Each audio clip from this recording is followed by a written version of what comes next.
The phone rang while I was standing in the hardware aisle, comparing two brands of wood filler I probably didn't need. It was Rosa. I almost didn't answer. She was supposed to be cleaning my son's house, and I assumed she had a question about where something belonged. Instead, the first thing she said was, "Mr. Bennett, can you come back?" Her voice sounded wrong. "What's happened?" There was a pause. "There's somebody upstairs." I looked at the clock above the store entrance. "Dennis and Claire aren't home. I know." "Then what do you mean, somebody?" I heard crying. I didn't speak for a second. Rosa lowered her voice. "It's coming from the attic. My name is Harold Bennett. I'm 64 years old, and until I retired 3 years ago, I spent most of my adult life working as a social worker in Portland, 38 years. Long enough to learn that people rarely tell you the truth the first time you ask. Long enough to recognize the difference between an ordinary noise and the kind of sound that makes you stop breathing for a second. And long enough to know that when someone says, 'It's probably nothing,' you should probably take a closer look." My son, Evan, was 36. He worked as a regional sales manager for a technology company and had always been good at making himself look like he had everything under control. His wife, Claire, was 34.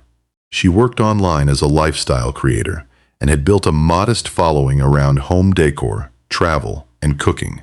They had been married for 4 years. For the last year and a half, I'd barely seen them. That part hurt more than I admitted. I had raised Evan alone after my wife, Margaret, died when he was 17. She had been the steady one in our house, the person who remembered birthdays, packed lunches, and somehow knew when either of us was upset before we said anything. After she died, Evan and I became very close, or at least I thought we did. 4 years ago, I let him and Claire move into my 3-bedroom house on Cedar Hill Drive. I owned it outright, and they were struggling with their first mortgage application. "Just until we get settled," Evan had told me. I believed him. Eventually, the arrangement became permanent. They didn't pay rent, and I kept the deed in my name.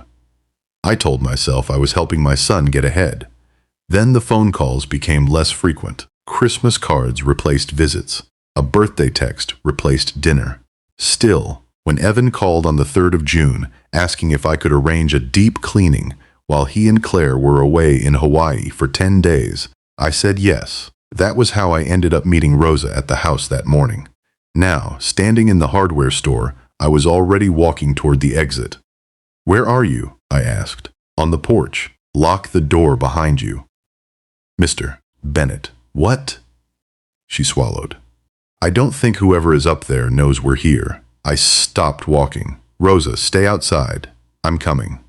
The drive normally took 25 minutes. I made it in 14.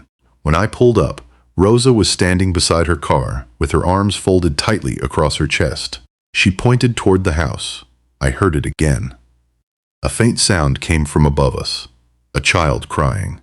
I had heard that sound thousands of times in my career, but I had never expected to hear it coming from my son's attic. I didn't go upstairs right away. That might sound strange, considering what I'd just heard, but after 38 years in social work, I had learned one thing about frightened children. Rushing toward them can make them retreat further. I looked at Rosa. "Did you see anyone come in?" She shook her head. "No. The front door was locked when I arrived. I used the key you gave me. And the attic? Locked from the inside." That detail bothered me. I pulled the attic ladder down and climbed slowly. The house was quiet, except for the soft hum of the air conditioner below us. Dust floated through the narrow beam of light coming from the hallway. Then I heard it again. A little girl crying, not loudly, almost as if she had learned that crying too loudly brought trouble. At the far end of the attic stood an old wooden storage cabinet. It looked completely out of place among Claire's carefully chosen furniture and decorations. I moved toward it. "Hello," I said. The crying stopped. I crouched down. "My name is Harold. I'm not going to hurt you." "Nothing." I waited. "I work with children." That wasn't exactly true anymore, but it was the simplest way I could think of saying it. A small voice finally answered. Are you with my dad? My stomach tightened. What's your name? Sophie. I looked at the cabinet door. Can you open the door? A long silence, then, very quietly, he said, I'm not supposed to. Who said that? My daddy. I opened the door carefully. The little girl inside couldn't have been more than 5 or 6. She had dark hair that needed brushing and was wearing a faded yellow shirt with a stain near the collar. There was a thin mattress on the floor, a plastic cup, 2 children's books, and a blanket folded into the corner. Nothing about the space looked temporary. That was the part that frightened me most. Someone had arranged it. Someone had decided this was where a child should sleep. Sophie stared at me without moving. How old are you? 5. Do you know my son Evan? She nodded. He's my daddy. I sat down on the floor. For several seconds, neither of us spoke. I was trying to make sense of what I was hearing without letting my face show too much. Evan had never told me he had a daughter. Not once. Where's your mom? I asked gently. Sophie looked down at her hands. Mommy died. I'm sorry. She shrugged in the way children sometimes do when they've heard the same sentence too many times. She got sick. I noticed a plastic bowl beside the mattress. There were dried pieces of cereal stuck to the bottom. Did you eat today? She shook her head. I went downstairs and found crackers in the kitchen. Rosa was still waiting outside, and I told her to call emergency services. When I returned, Sophie was sitting exactly where I'd left her. I handed her the crackers. She didn't eat immediately. She looked at me first. Can I have all of them? Yes. She ate slowly at first, then faster. I didn't ask her any more questions. I just sat there. After a few minutes, she looked up. Are you really my grandpa? I couldn't answer right away. I had spent 18 months wondering why my son had stopped inviting me over, why he never mentioned children, why every question about his life was met with, everything's fine, Dad. Now I understood that fine could mean almost anything. Yes, I said. She studied my face. Are you mad at me? No. Because Daddy said I make people mad. That sentence stayed with me. Not because it was dramatic, because she said it like it was something she had already accepted. I reached out my hand. She hesitated before taking it. Then she whispered, Can I come downstairs? Yes, Sophie. I stood. And you're never sleeping up here again. For the first time, she held my hand tightly, downstairs. Rosa was crying quietly while speaking to the emergency dispatcher. I looked around the house I'd once given my son. The spotless kitchen, the expensive furniture, the framed vacation photographs. And somewhere above us, hidden behind a wooden door, my granddaughter had been living. I suddenly remembered Evan at 8 years old, standing at the window every afternoon, waiting for me to come home from work. I had spent years believing I'd done a good job raising him. Standing there with Sophie's small hand inside mine, I realized I might have missed something very important. The ambulance arrived before I had figured out what to say to Evan, the paramedic who examined. Sophie asked simple questions first. When did you last eat? She shrugged. Yesterday? Another shrug. Do you feel sick? No. She wasn't crying anymore. That almost worried me more. Children who are frightened don't always show it in ways adults expect. At the hospital, they weighed her. 38 pounds. The doctor didn't make a dramatic announcement. She simply looked at the chart, then at me. Has she been living somewhere without regular meals? I nodded. I just found her today. The doctor looked at me carefully. How long has she been there? I don't know. That was the hardest sentence I'd said all day. A nurse later found a number for Evan in Sophie's belongings. I already had his number, of course, but I didn't call him, not yet. I wanted to know what I was dealing with before I gave him a chance to explain it away. A social worker named Maya Ortiz came into the room. She was young enough that years earlier, I probably would have been supervising someone like her. She sat beside me. Mr. Bennett, Sophie told us her father is Evan Bennett. He's my son. And you didn't know about her? No. Maya looked down at her notes. Her mother was named Rachel Miller. She died 2 years ago. I stared at her. 2 years? She nodded. According to the records, Evan has been listed as Sophie's primary custodial parent since then. I leaned back in the chair. 2 years. My son had become a father 2 years ago, and I'd learned about it because a cleaning woman heard a child crying in his attic. There was another detail. Does she receive survivor benefits? I asked. Maya looked surprised. Yes, and there is also a monthly support payment from a trust established after her mother's death. How much? $1,200. I didn't say anything. I'd spent enough years working with families to recognize where this could go. What happens to that money? Evan manages the account. I asked Maya if she could request the financial records as part of the investigation. She said they would need the proper authorization. That was fair. I wasn't going to turn my old career into some personal crusade, but I couldn't shake the feeling that there was more. That evening, Sophie was allowed to stay overnight for observation. I sat beside her bed. She was asleep when my phone finally rang. I stared at his name for several seconds before answering. Hey, Dad. His voice was normal. Too normal. Where are you? Hawaii. I know. A pause. Why? I found Sophie. Silence, not surprise, not confusion. Silence. Then Evan said, Dad, listen to me. No. You listen. My voice sounded different even to me. He lowered his voice. We were going to tell you. When? We've been dealing with a lot. Where has she been living? Another pause. At the house. I know she's been at the house. I mean temporarily. Temporarily doesn't explain a locked attic. He exhaled. Dad, it wasn't like that. I looked through the hospital window at Sophie sleeping. Then tell me what it was like. He didn't answer. Instead, he said, Where is she now? With doctors. Did you call the police? People are already involved. You had no right. That sentence hurt more than I expected.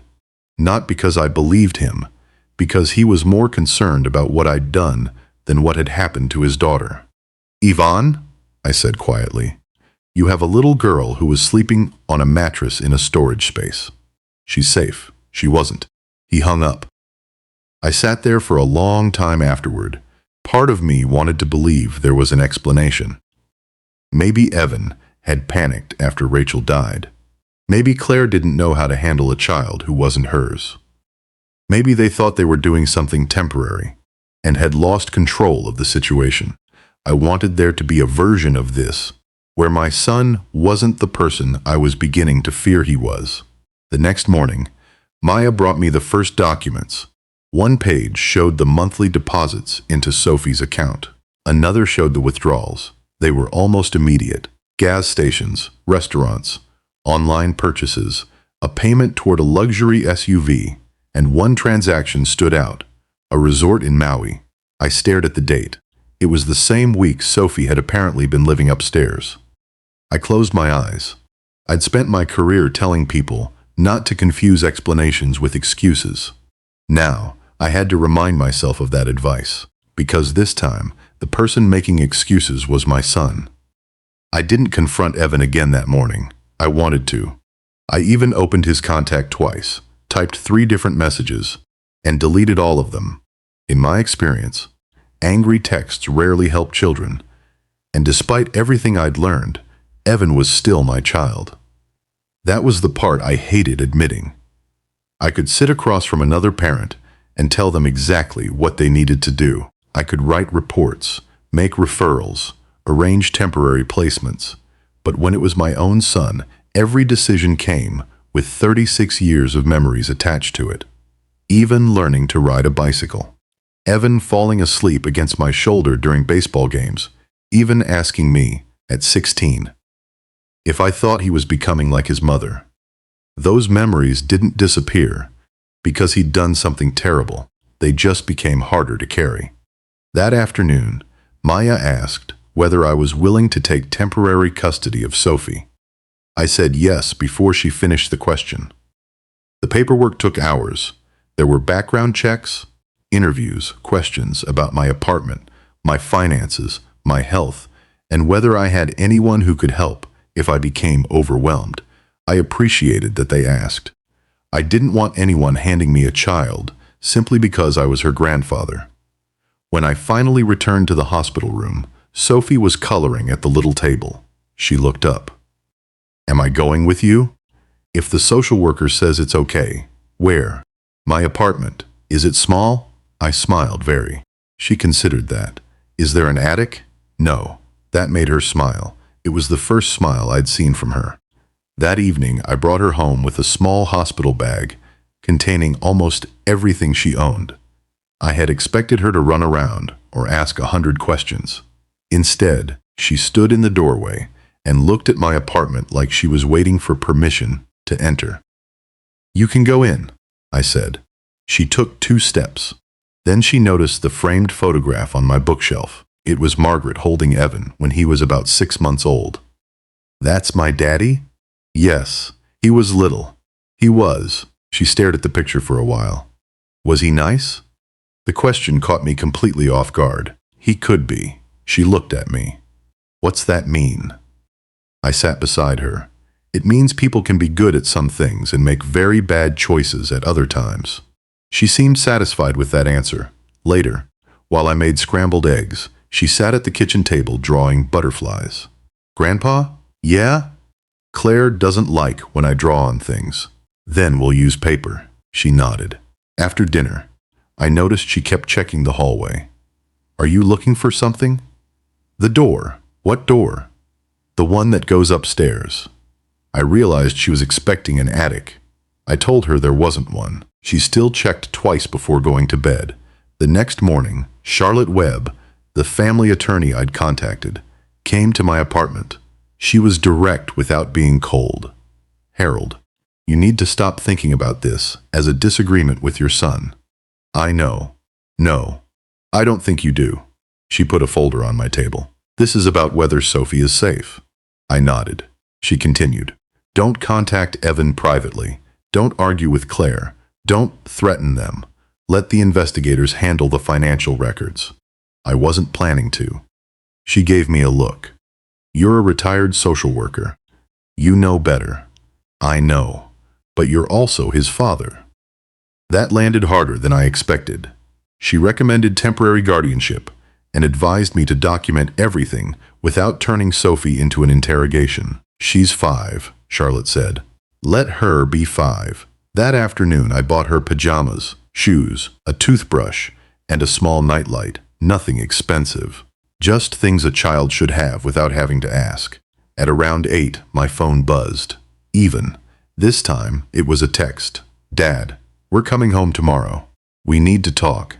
I read it 3 times. Then another message appeared. "Please don't make this worse than it already is."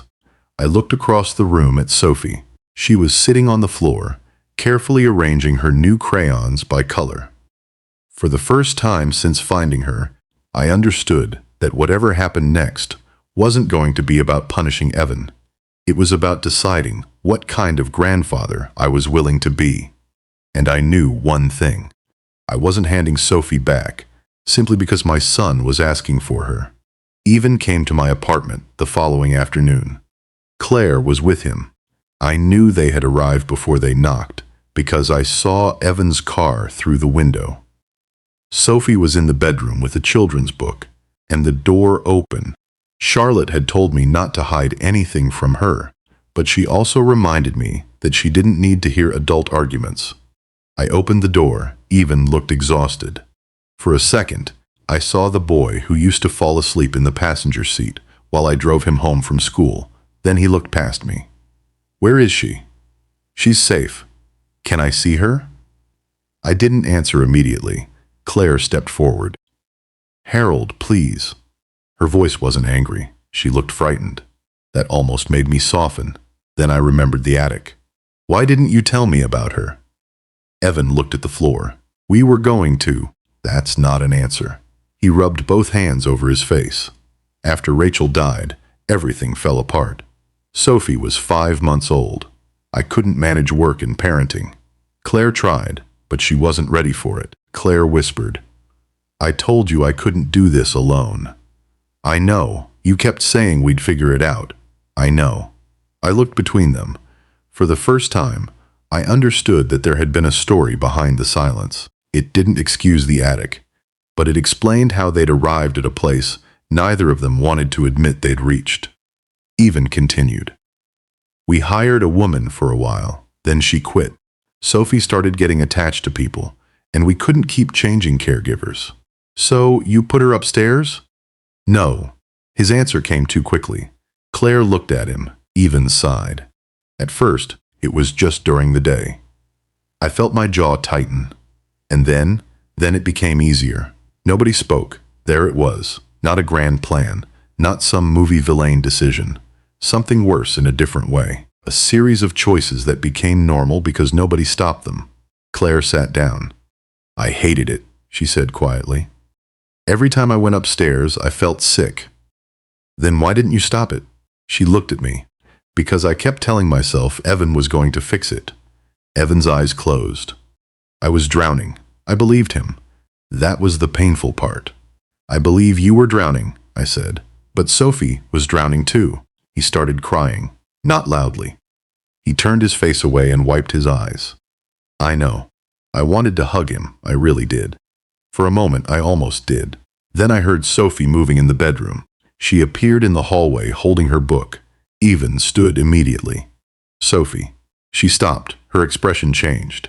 She didn't run toward him. She didn't smile. She simply stared. Even took one step. She stepped backward. That tiny movement said more than anything I could have said to him. He stopped.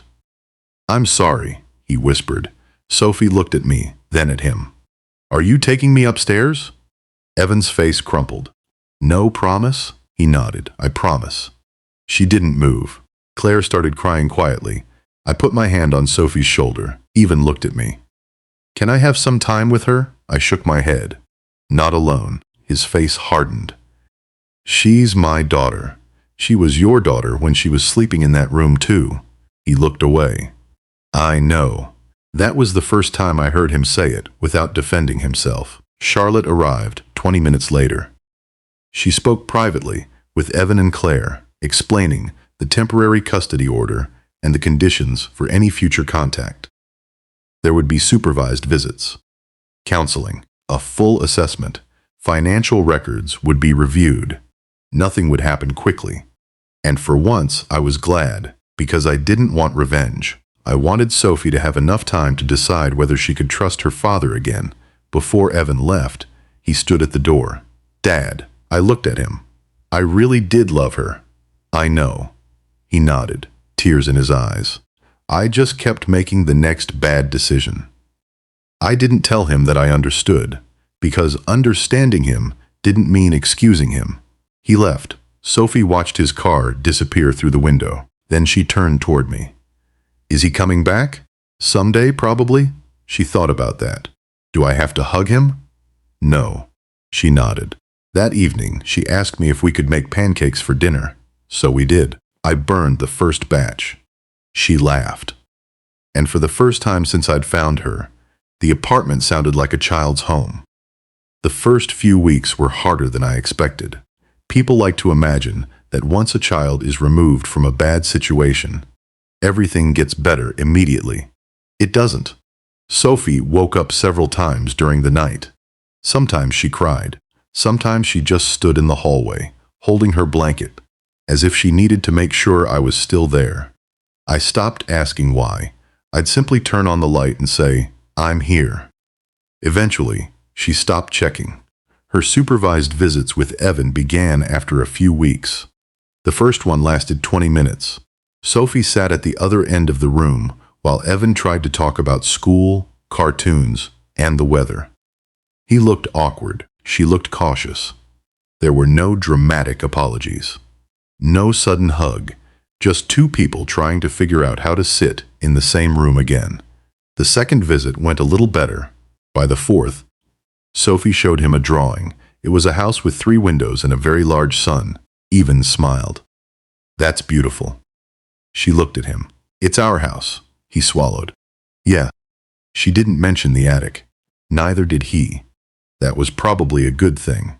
The investigation continued for months. The financial records showed that money intended for Sophie had been used for household expenses and personal purchases. Evan eventually admitted he had been overwhelmed and had convinced himself he'd replace everything later. He never did. Claire cooperated with the investigation and admitted that she had known Sophie was being kept upstairs. She said she had been afraid of losing Evan if she challenged him. I believed that too. It didn't make her innocent. But people rarely destroy a family because they wake up one morning wanting to be cruel. Usually, they avoid one difficult decision until avoiding it becomes 10 difficult decisions. Eventually, the court granted me permanent guardianship, even kept supervised visitation, and was required to complete counseling and parenting classes.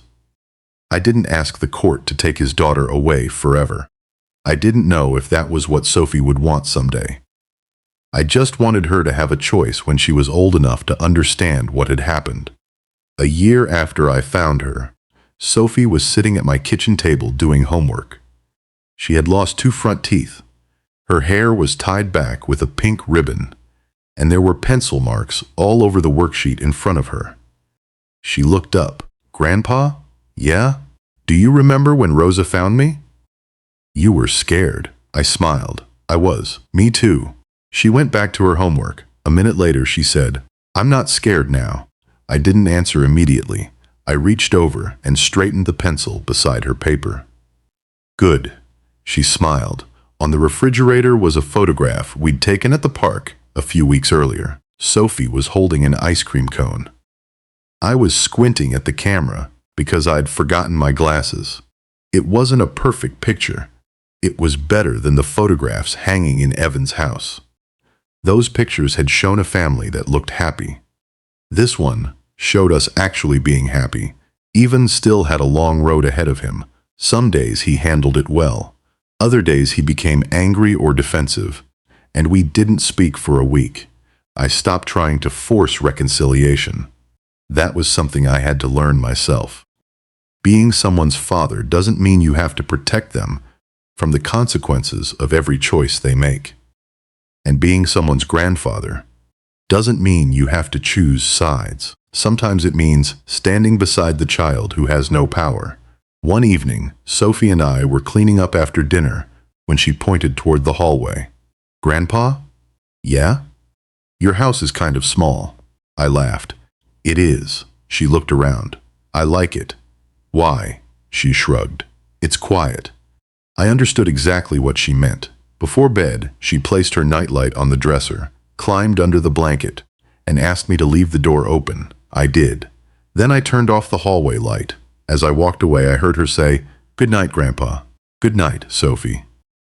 I paused at the end of the hallway. A year earlier, I'd walked into an attic and found a little girl who thought being hidden was normal. Now she slept behind an ordinary bedroom door, surrounded by books, drawings, and the things she'd slowly learned were hers. I used to think the hardest part of my career was knowing that I couldn't save every family. I was wrong. Sometimes the hardest thing is accepting that you can't save your own child from himself. You can only decide what you will do when the truth finally reaches your door. And when that happens, love doesn't always mean opening the door for everyone. Sometimes love means making sure the person who needs protection has somewhere safe to stay.